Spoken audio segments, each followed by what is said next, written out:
Hello, Connor. Hello, Trenton. How are you? Doing well. It's cold outside. It is right now. Probably not when the Users video are goes on seeing air, this. Yeah, but no, yeah. not quite.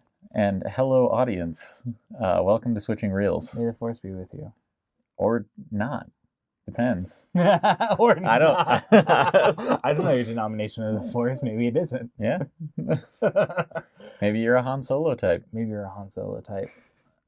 Eventually he comes around to the force. Not yet. That's true. That's because he hasn't stepped on the scene. We watched The Phantom Menace today. Star Wars Episode 1, The Phantom Menace. And Very first yep. ever created. No. Okay. Good. So we're gonna come at this, I think, a little differently based on our conversations before this. I really enjoy this one. So for recommendations, if you want to watch Star Wars, you should watch this one. I agree. I don't know if this is the one that I would have people start on. I don't know that I would have you start with this one either. I think there's good watch lists online that tell you what order to go and watch these in. Yeah. It's not necessarily the order that we're gonna watch them in. Yeah, I mean, yeah. When I watch Star Wars, I tend to want to watch it in chronological order, right? And I 1 through 6 are Star Wars in my mind. As much as some of the cool stuff like Rogue One and that kind of stuff, like I still enjoy them. Yeah. It doesn't fit with 1 through 6. Yes. And the less said about the sequel trilogy, the better, as far as I'm concerned. No, I completely agree with you. I really did my best to try and enjoy them. Actually, I do enjoy talking about the sequel trilogy, just because there's a lot to talk about there. But we should have a bonus episode on us talking about the sequel work. We're not going to watch them. We'll just talk about them. Okay, yeah, I'm fine with that. Awesome. That sounds great. But yeah, so I do consider this one of the Star Wars movies. Yep. Prequel. Does it deserve to be on the top 250 list? I would say no. This one, absolutely not. Yeah, I don't know that I've seen any movies so far on the top 250 that are worse than this movie. Yeah. So that is not to say, again, I actually really enjoy Phantom Menace. Phantom Menace is not, like, I do not have the hate for it that some people do in the world. Yeah. But it's not top 250 worthy at all. So I'm going to agree. It does not deserve its place on the top. It doesn't have a place on the top 250 list, and it should not have one. Is it only the original trilogy on the top 250? Yes. Okay, Revenge of the Sith didn't make it. Nope. And I will say, this is, of those 6 that I consider Star Wars, this is the only one I actually dislike thoroughly. I'm so looking forward to hearing about why. Very excited. It's probably not going to be that exciting. It's more for what it does not do. Yeah, I thought you were going to say that. Yeah, no, that makes sense. For what it does. Absolutely. For ratings. Yeah, cool. And this is part of the reason that I do still consider it Star Wars. Mm-hmm. Technically speaking, everything short of like the actual character or the scene direction and some of the writing issues. If you look at it purely from an audiovisual perspective, it is phenomenal. And it's still gorgeous. Yeah. And this is coming from someone who dislikes CG and a lot of like anytime it's in your face, I have issues with CG. Totally. I can get past it for this. I absolutely can as well. Yep. No, and totally. I think it has to do a lot with putting care into the design. I think that's a big portion of why I don't like a lot of CG, is because there's not a whole lot of love and care put into it. Completely. Makes sense to me. But yeah, this one, it absolutely used it as a creative tool, and I love that. Absolutely. It is a gorgeous world that they make here. But some of the plot elements, some of the character or the characterization stuff, some of the writing, it does take a hit in my technical category. So for me, this is going to be like a technical 7. Cool. It's not awful. It's not awful, but it is if it were able to deliver on those other portions, your non-tangible technical portions, absolutely would have blown me out of the water. Completely. But yeah, unfortunately, I can't go higher than a 7. Yeah, that one's a light 7. Yeah, strong 6 to a light 7. Enjoyment on this one is probably around a 4, which, granted, thankfully you didn't give an enjoyment for Scrooge. Otherwise, I did. Scrooge was also a 4, but it was only a 4 because of watching it with you guys. Nice. It would have been lower. This one, that's sad. This one's a 4. Well, it's not. It's below average, right?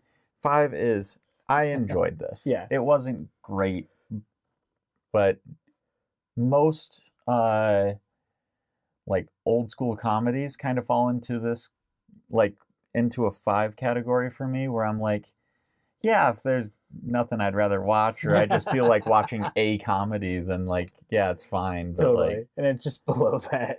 Yeah, it's just below that. Just to the point where I have to go from, yes, I like this sometimes, to I just don't like it. I just don't like it. Nice. Good to know. All yeah. right. So it's just shy of ambivalence. It's just shy of ambivalence.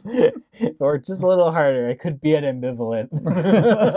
That's fantastic. So for me, I'd probably go a 7 for enjoyment. Like, I enjoy watching it.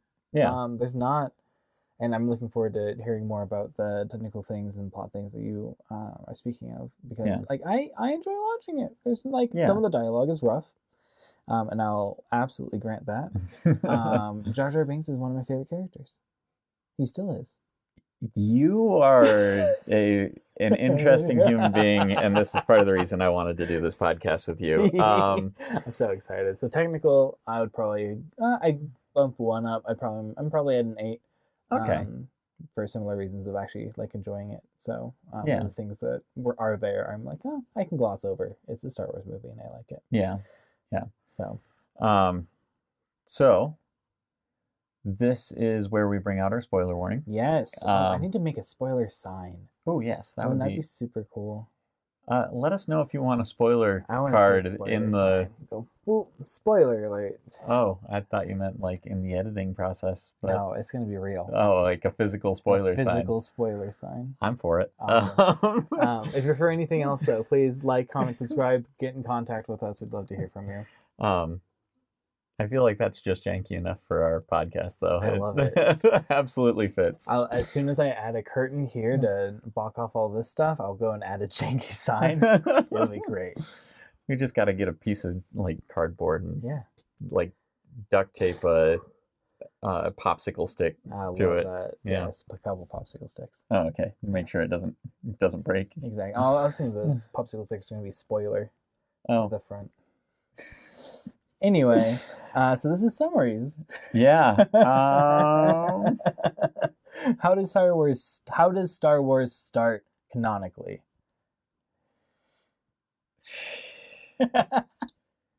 With the opening scroll. Yeah, it does. Yeah. Long time ago. Oh yeah, that's true. So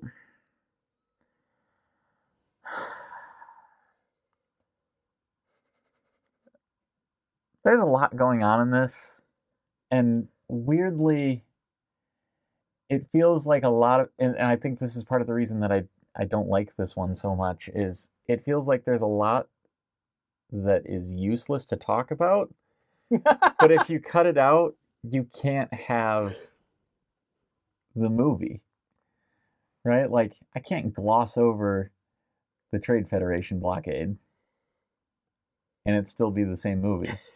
But also, what useful is there to talk about with the Trade Federation blockade? All right, so the summary is of this movie. Star Wars: The Phantom Menace, the beginning of canonical Star Wars, begins with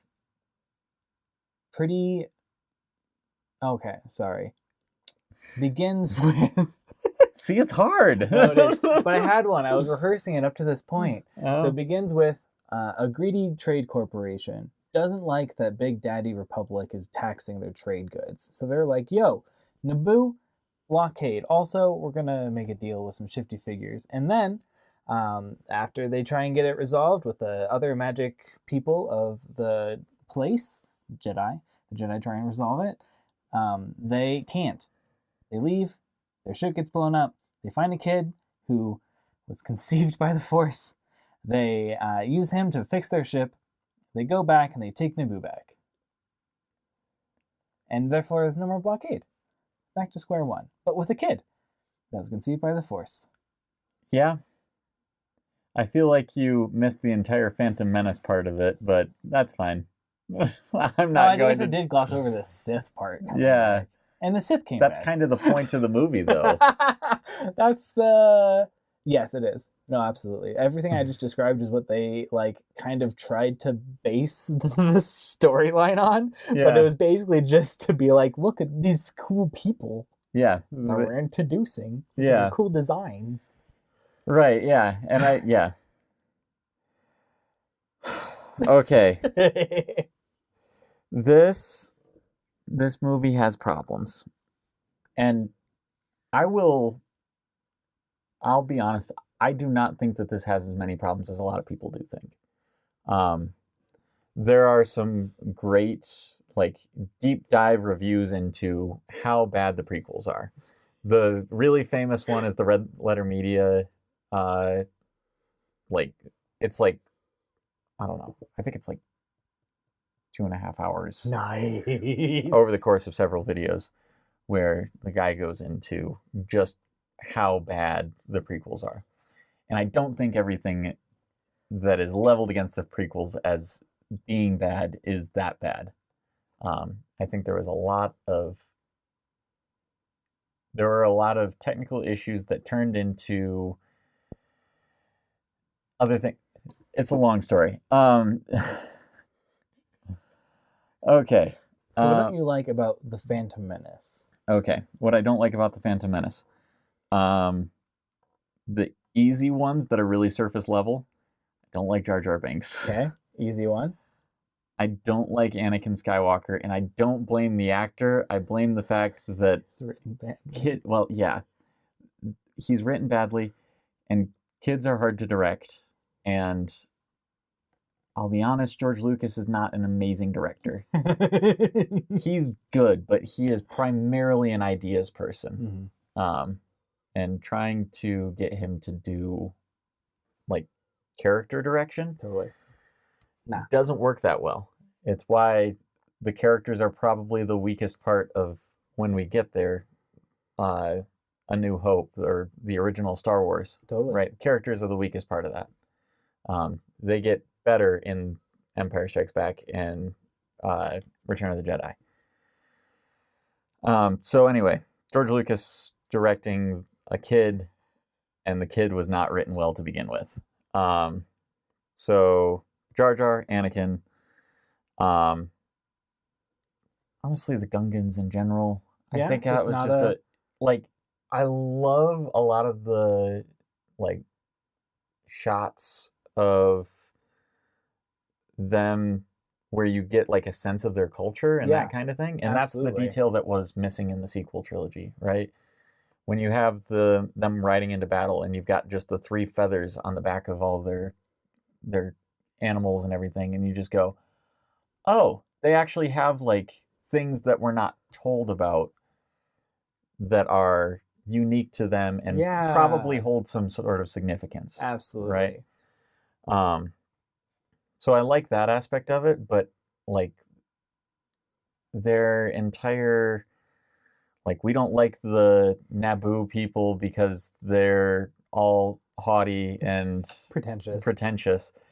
And then they bow to a small group of them. A very small group. With the queen. Sure. But they bow to their boss, and he just goes, oh, we're going to be friends now.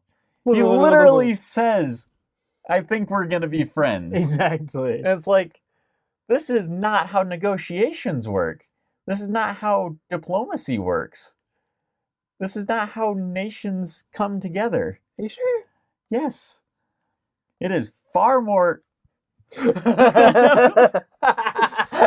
You're goading me.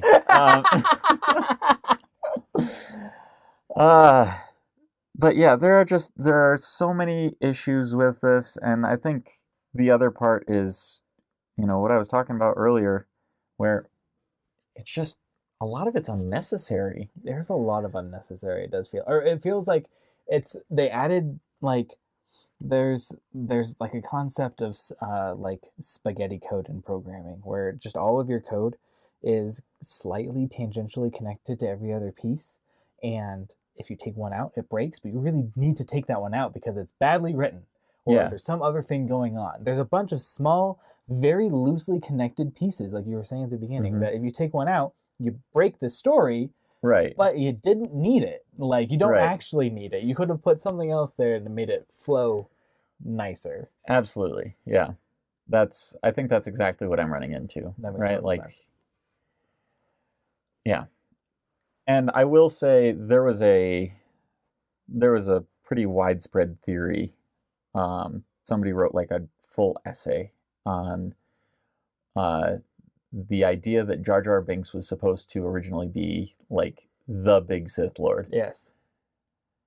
And honestly, if they would have followed through with that, I think it could have been cool. So cool. But being afraid of turning their very poorly received comic relief. Yeah. There is not very many examples of a more heavy-handed comic relief. Yeah. Even comedies. Like, yeah. I will agree with that. And I am usually a fan of the comic relief. Absolutely. Right? Like, I will usually watch something and be like, yeah, they didn't actually put any work into that character, but I liked him. But I liked him. He was good. But with Jar Jar, I just can't. I think part of it is that the comedy doesn't work. No, and he's also useless. Like, Yeah. the pieces of the, like, whenever Qui-Gon takes him, he's like, maybe he'll be a good navigator. Doesn't work at all navigating. The only, one slightly useful thing that Jar Jar does is takes them to the sacred place right before the last battle on Naboo. Yeah. It's the only valuable thing he does, except for getting them into the Gungan city to begin with. Yeah. And otherwise, he is useless. Yeah. So I like it. Yeah. Because even though there are all of these small little detached pieces, and the story is not actually like very well executed. As a kid, I couldn't care less about a blockade. I loved all these cool Sith people, and why are they fighting? I don't know why they're fighting, but it's cool. Yeah. I love it. I love the pod race. I love all of these other little pieces that are very, very cool. Like the pod races were really, really well done. Oh yeah, I don't think anybody would argue with that. Space battles, I think, are really cool. Yeah. The idea of as a kid, I loved he's just going to go inside and destroy it. I like that. Yeah. Like, that's a fun little thing to do. Yeah. I liked the fact that Anakin was able to go and use the only skill set he has, which is pod racing, in another scenario, and it wasn't really foreshadowed. That was kind of cool as well. Yeah. The entire stint on Coruscant is useless. I don't think that's useful. I mean, it's getting not Palpatine. but the whole spoilers. The whole point. Well, we're past the spoiler tag, so we're good. Spoilers for other movies. Oh yeah. Yeah. Anyway, but no, because it's set up for the next few movies. Yep. While they're on Coruscant, it's important for the way that they proceed once they get to Coruscant, right? Because well, that's true. Okay, so the Jedi part is pretty important. Yeah, the Jedi part's important, and so there are reasons for them to be there, but yeah. I will say there are two arguments that I've heard a lot about why it was bad, and I don't hate midichlorians. I don't know that I do either. I think part of it was people coming in from the original trilogy and going from it's a mystical force it went from soft magic, entirely soft magic system that you understood. You had a good understanding of why the force happens. It's this cool mystical force thing. We love Yoda. Yeah. And you either are attuned to it or you aren't. Exactly. Yeah. It's probably hereditary. We don't care. Right. We don't know why there's force sensitive users and not force sensitive users. Yeah. So I can see the adding that little bit more of hard magic system and having it be a microscopic thing that lives inside of your cells and having it sound a lot like mitochondria makes it a little difficult. Yeah. Like, Yeah. So like I understand why some people hated it, but I don't. I like the midichlorians. I don't feel one way or another. I'm like, yeah, it was a piece of world building they wanted to throw in there. That's fine. There you go. It doesn't change the story. Yeah. I don't think we hear midichlorians very often, if at all, in the next 2 movies. I don't know if we do. I think it's just in the Phantom Menace. It may have been because of the backlash. There was a lot of backlash to this movie. It was a few weeks delayed, like it always is with very hyped movies. Yeah. But yeah. But the other one is the politics side, just throughout the prequels, right? Like there's a lot of people that hate the fact that we spend time in the Senate and that kind of thing. And honestly, like, politics can be interesting. I mean, like, these aren't the same people that like read Dune. Fair enough. So I can understand if you're going for like looking at Star Wars for original, like 4, 5, and 6. Yeah. The only mention of a Senate is Darth Vader destroying it, like, or Palpatine destroying it. I don't even know if that's 30 minutes of the movie. It's like the Galactic Senate is no longer. Oh, that's right. He says at the very beginning. He disbands it. He disbands it, and that's basically all the politics you get. Yeah.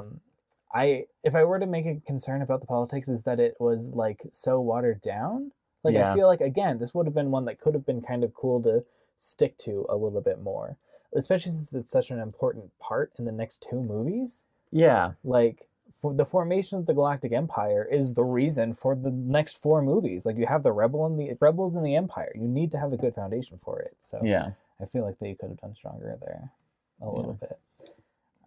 But I could see the politics being. Yeah. So standout scenes. Honestly, the battle at the end is just really cool. It's all the way so through. cool. All different pieces of it. Like, Yeah. I love how they do the 3 different shots or the 3 different areas. Yeah. It does feel like they're trying to one up Return of the Jedi, where Return of the Jedi had the space battle and the battle on Endor.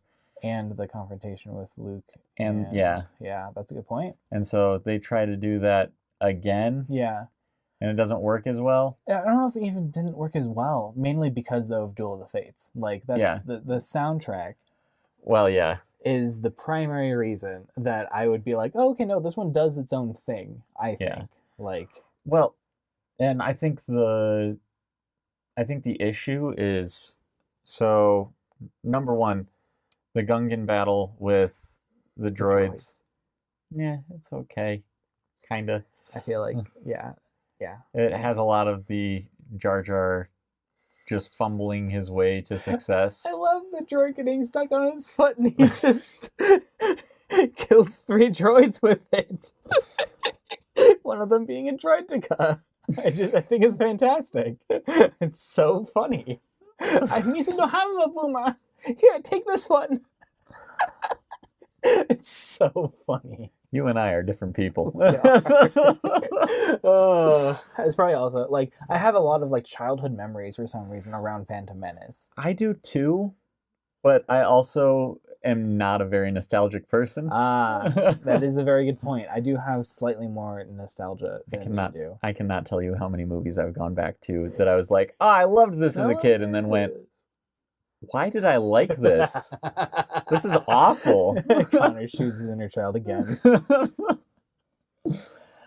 But no, I went through a cycle with this one where I started out loving it as a kid, and then I kind of went, no, it's bad. It's just all bad. Oh, nice. And now I'm kind of at a place where I do think that I have a more balanced view of it. Totally. Where I can take it apart and go, okay, these are the things that are bad and these are the things that are good.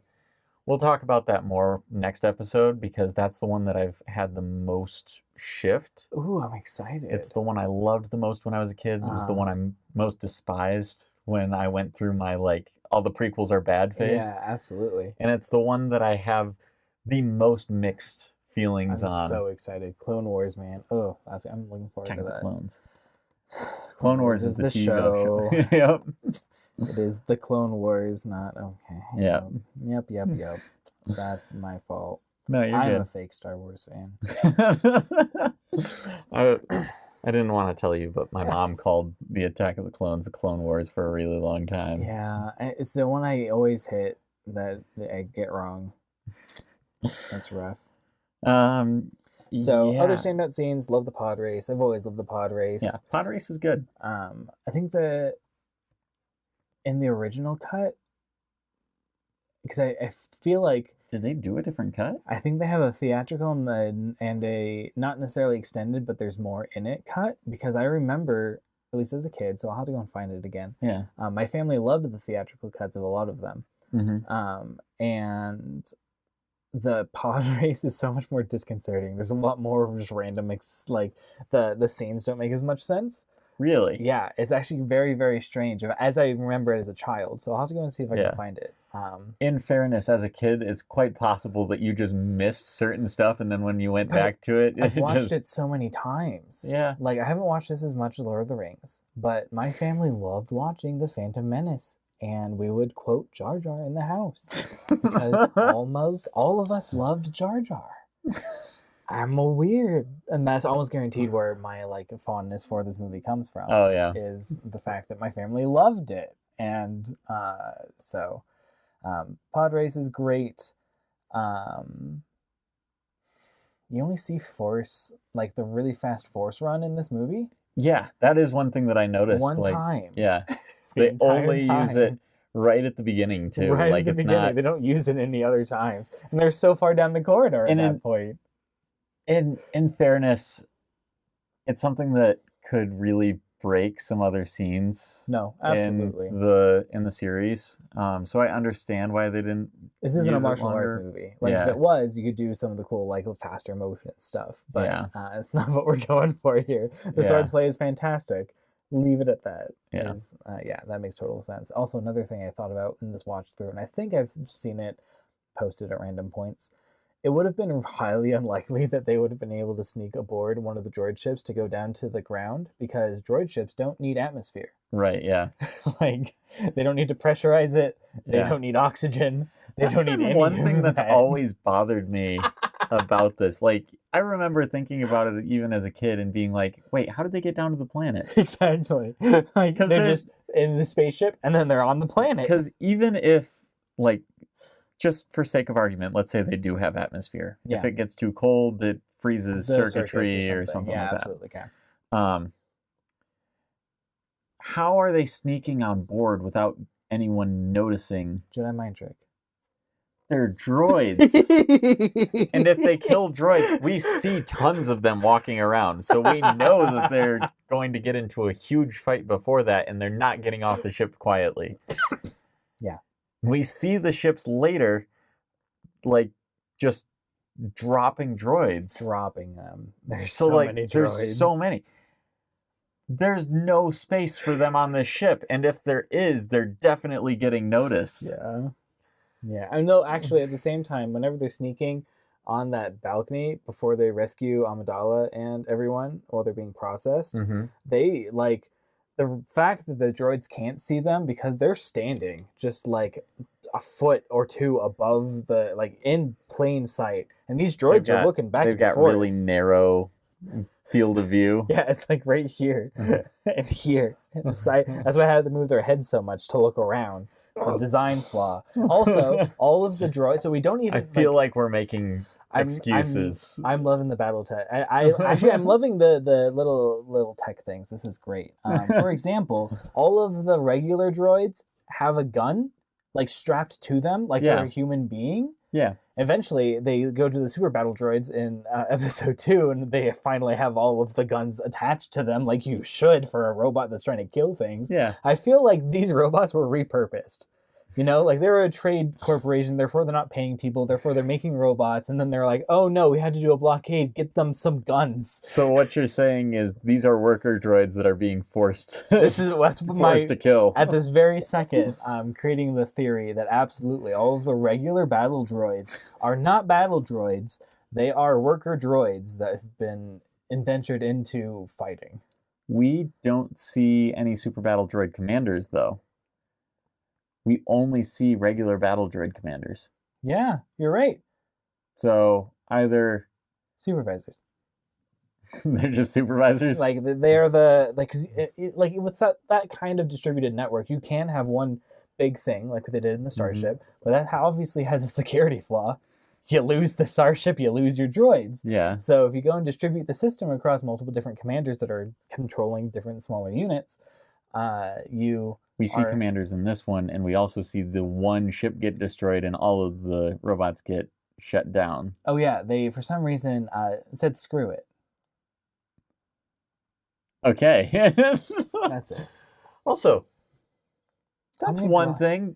They did a blockade. Where did the rest of the ships go? Yeah, where did the rest of the why did they make them leave? Ships go? I feel like they made them leave after the planet was under control, which is just a dumb idea. Yeah, no, that doesn't make any sense. And also with how radio works, I imagine you'll only be able to control droids on one half of the planet unless you had some sort of like relay system. Well, we don't know that they're using radio. They could be using any number of things. They could be using any number of things. Good point. I apologize. This is a long time ago in a galaxy far, far away. Exactly. Awesome. Yeah, let's wait, I've got one more before we move on. I think that the end scene should have been cut.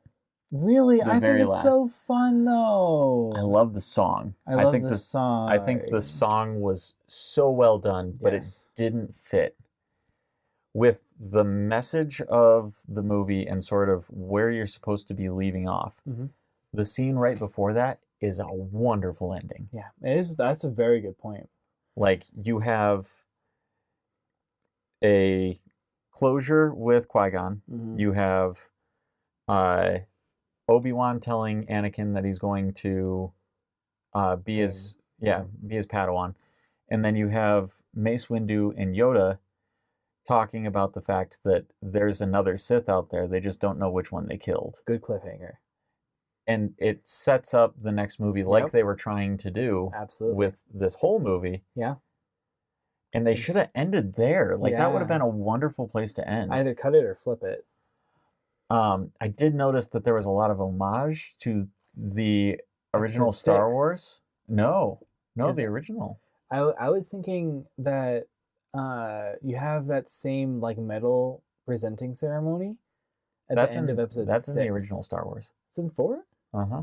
Oh, I thought it was in 6. In 6 is the one where they do the oh, you're right. The helmets. Ewok. Yes. Yeah. Okay. Cool. Ewok party. The Ewok party. You're right. I apologize. Yeah. No, you're right. Okay, number 4. You're right. So that makes much more sense. My brain couldn't rectify it. There's that. There's the line that Qui-Gon tells Obi-Wan about you see it, but it's from your point of view. Yeah.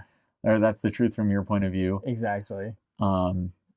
There's something with C-3PO, I thought. I just saw a lot of homage this time through that I had never seen before. And that makes total sense, actually. Oh, this has always kind of been like a part of Star Wars, is like the fan service. But what I appreciated about this one that was not done in the sequels was it was subtle. Yeah. It was subtle enough that this is the first time I've seen it, and I've seen all of the Star Wars movies several times.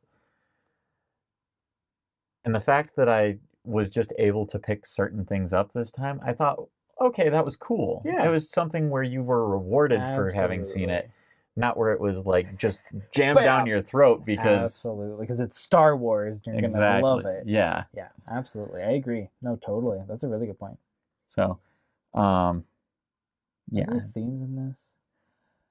Not really. And I think that's another part of the reason that this one just doesn't do it for me, is the themes are so absent from this. And Star Wars has themes. Yeah, it does.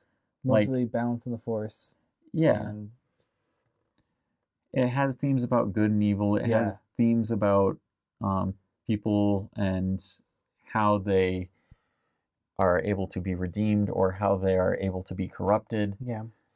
And we don't see any of that in this one. Really, really not very much, if any. You have a couple passing comments on like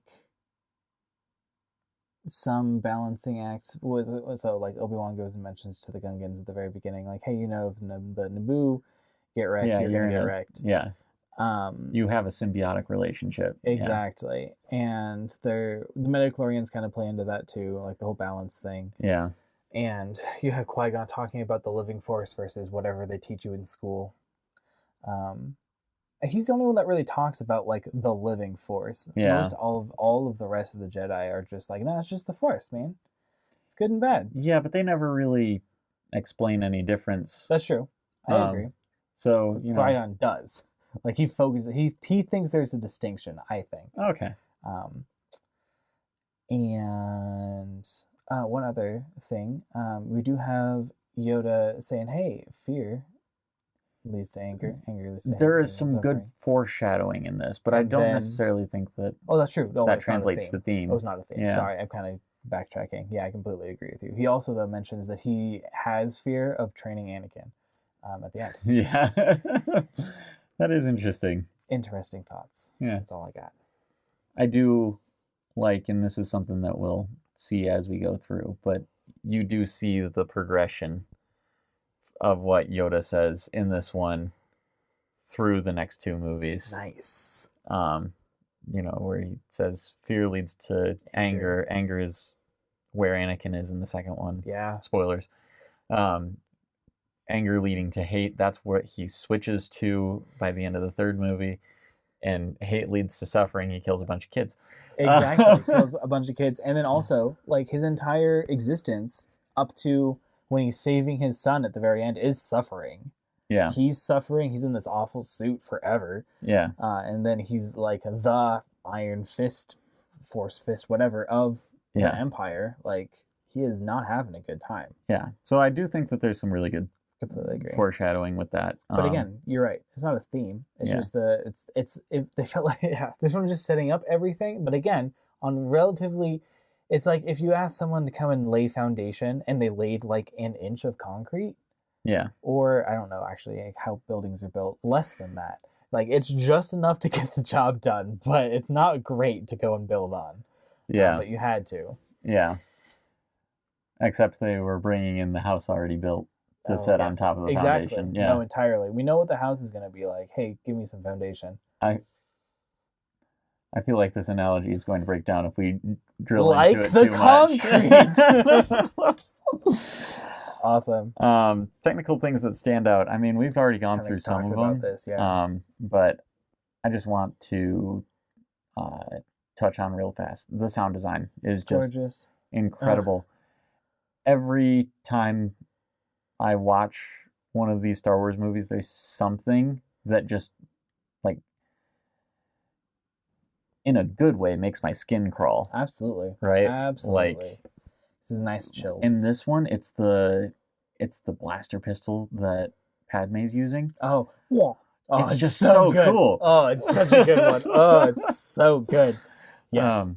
Like that's a big part of it. The pod races. For me, it's the 4 attack sequence right after Obi-Wan comes out to fight Darth Maul after Darth Maul's killed Qui-Gon. There's a like a choo choo choo choo sound, and it's just I love it every time. It's gorgeous.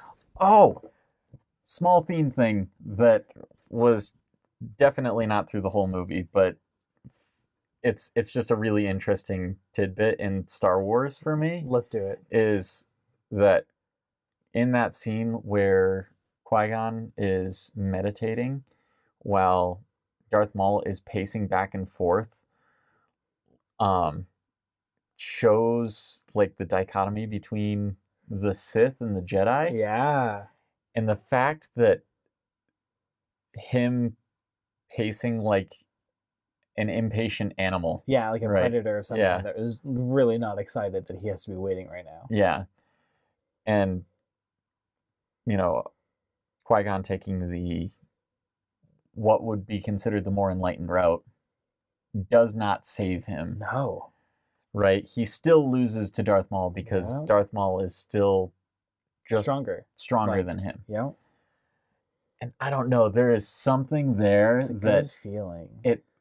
well, I don't know if it's a good feeling. I think it is. Like it's sorry, but keep going.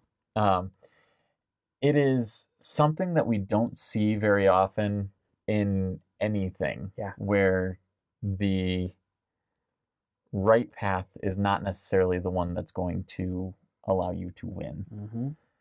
And I don't know. I feel like there's something to that. Completely agree. It's really cool to see them willing to do that. Yeah, I think that was really cool. And you had Obi-Wan not doing either.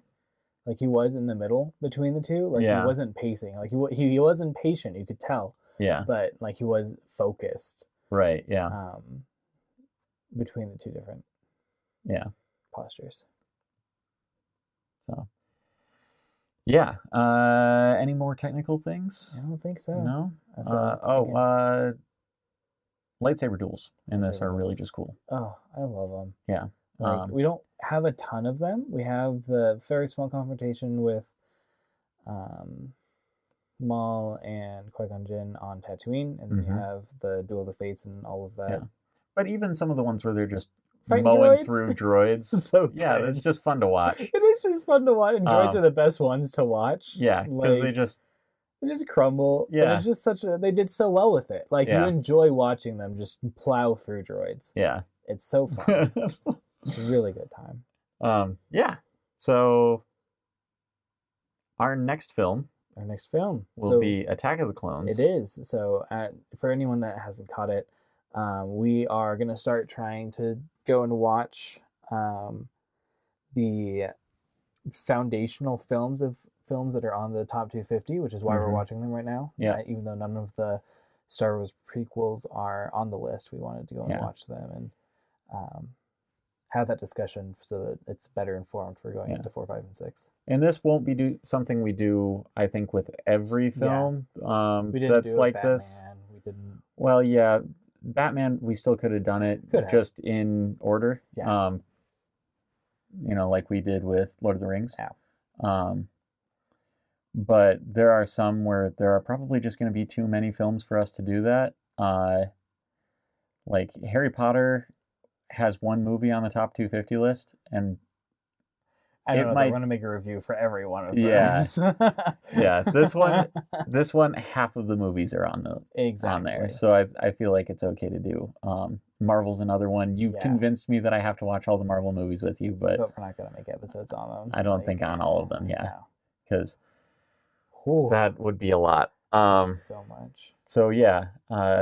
But for Star Wars, we're going to do it. And I think some of that is also because it's something that you and I both share a little bit of a love for. We love Star Wars. Yeah. Like, I haven't gone into the non-canon stuff, but I would love to at some point, I think, after I finish Brandon Sanderson and everyone else. Yeah. That's something I very much want to go do. You'll never finish Brandon Sanderson because he writes faster than we can read. Exactly. Thank you, Brandon. Yeah. So, yeah. But have you seen Attack of the Clones? I have seen Attack of the Clones. Yes, absolutely. My favorite substance is sand. I have also seen Attack of the Clones. And I don't like sand. Okay. Interesting. All right. How do we end this?